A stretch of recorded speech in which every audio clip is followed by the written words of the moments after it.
Salut à tous, je suis ravie de vous retrouver dans cette vidéo et aujourd'hui on va parler alimentation et plus précisément d'un aliment en particulier, à savoir l'ail. Il est très souvent donné aux chevaux pour différentes raisons. Certains l'utilisent comme vermifuge, d'autres comme antioxydant ou encore comme insectifuge, donc pour repousser les insectes. On va essayer dans cette vidéo de faire le tour de toutes les questions qu'on peut se poser à propos de l'ail. Avant tout, il est très important de ne pas faire n'importe quoi quand vous ajoutez un complément alimentaire à votre cheval. Il faut tout le temps, toujours que votre vétérinaire soit ok avec ça. Il se peut que votre cheval ait des problèmes de santé quelconques dont vous n'avez pas forcément conscience et ce serait grave de dérégler son alimentation en ajoutant de l'ail, même si ça vous paraît anodin. L'ail peut être dangereux et on le verra au fil de cette vidéo. Il est donc très important de s'assurer que les professionnels qui s'occupent de votre cheval sont ok avec l'idée d'ajouter des compléments alimentaires à ce dernier.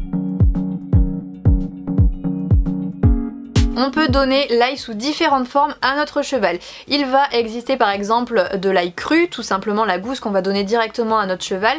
On peut également donner de l'ail séché, de l'ail en copeaux ou en poudre et également des granulés. Il existe aussi de l'ail en huile essentielle ou en huile, mais ça avec les chevaux c'est tout de suite un petit peu plus compliqué, hein. Les huiles essentielles, faut vraiment faire très attention avec ça, donc je préfère ne pas vous en parler. Et forcément vous l'imaginez, les propriétés de ces différentes formes d'ail eh bien ne vont pas être les mêmes. Il ne va pas y avoir exactement la même teneur en principe actif à l'intérieur. Ce que l'on recherche en général dans l'ail, c'est l'allicine. Donc c'est un principe actif qui est un très fort antiparasitaire et pour autant on va pas la retrouver partout, dans toutes les formes d'ail. Elle n'apparaît qu'une fois qu'on agresse l'ail, c'est-à-dire qu'une fois qu'on le coupe ou qu'on l'écrase. Il faut en général attendre une quinzaine de minutes avant de la donner à notre cheval. C'est là où vraiment toutes les propriétés se seront développées dans l'ail et que le traitement sera le meilleur. Ce principe actif est complètement inactif une fois que l'on cuit l'ail. Donc pour le coup, si vous êtes en présence d'un ail qui a été cuit, eh bien les propriétés seront vraiment beaucoup moins fortes. Au niveau des qualités, l'ail est un très bon antibactérien, c'est-à-dire que vous pouvez l'appliquer sur différentes plaies de votre cheval et ça va tout simplement empêcher les bactéries de se développer, ça va permettre une meilleure cicatrisation, donc c'est très intéressant. Vous pouvez l'appliquer en usage externe, c'est-à-dire en frottant un petit peu sur la plaie. Attention malgré tout au risque de réaction allergique, ça peut arriver, donc faites un petit test avant de vraiment répartir sur la plaie. Comme on l'a dit, l'ail peut aussi être utilisé en tant que vermifuge. Dans ce cas, ça permet tout simplement d'éviter de donner trop de produits chimiques à notre cheval. Alors moi je préfère rester vraiment dans les choses classiques, c'est-à-dire que je donne des vermifuges 4 fois par an, donc à chaque changement de saison. Je n'ai pas suffisamment confiance en l'ail et je me dis que comme Bali a été traité avec du vermifuge chimique depuis des années, je ne suis pas certaine du résultat si je changeais maintenant, mais c'est possible de vermifuger son cheval avec de l'ail. En revanche, les études sont assez disparates quant à l'efficacité vraiment de l'ail en tant que vermifuge. Si jamais vous voulez faire ce traitement là, il est important de faire une coprologie, c'est-à-dire qu'on va amener dans un laboratoire spécialisé une boulette de crottin, tout simplement pour qu'elle soit analysée et qu'on puisse évaluer la contamination du cheval.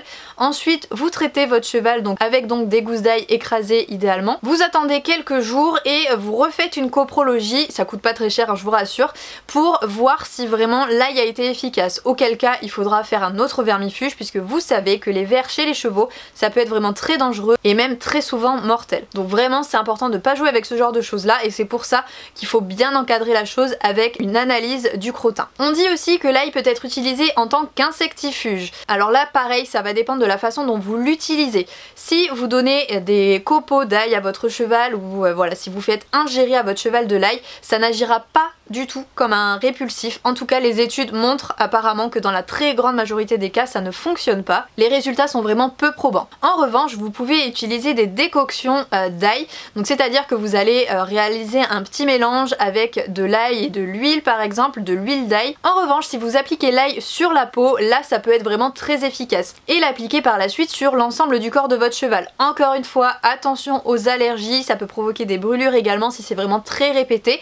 Donc on fait très attention aux moindres signes de complications. Le seul inconvénient, c'est que comme les produits anti-mouches en général, il faut vraiment appliquer ça très régulièrement. Et c'est pas forcément donné à tout le monde de pouvoir venir plusieurs fois dans la journée, mais voilà, c'est vraiment beaucoup plus efficace si vous appliquez l'ail directement sur la peau de votre cheval plutôt que de lui en faire ingérer. Et enfin, partie extrêmement importante de la vidéo, il faut savoir que ce n'est pas parce que l'ail est un aliment tout à fait naturel qu'il est inoffensif.